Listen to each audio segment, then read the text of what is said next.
Gerakan lawan stunting menjadi salah satu fokus Pemkot Makassar.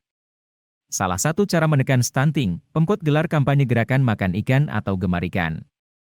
Wakil Wali Kota Makassar, Fatmawati Rusdi mengampanyekan gerakan makan ikan untuk mencegah stunting.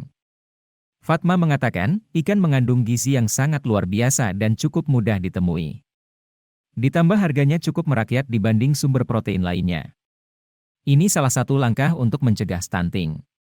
Dengan konsumsi ikan anak-anak kita bisa tumbuh dengan optimal, imbuh Fatma dalam kegiatan Gemar Makan Ikan di UPT SPF SD Negeri Garuda, Kecamatan Mariso, Rabu, 2 Agustus 2023. Kegiatan ini setidaknya menyasar 100 orang siswa tingkat SD kelas 2 dan 3, guru, dan orang tua siswa.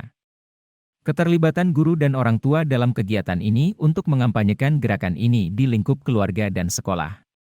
Menurutnya dengan mengkonsumsi ikan dalam jangka panjang bisa menciptakan generasi yang sehat, kuat, dan cerdas. Kandungan protein dalam ikan yang begitu tinggi menjadi sumber pertumbuhan, asam lemak omega 3 dan 6 yang bermanfaat untuk tumbuh kembang otak anak usia dini.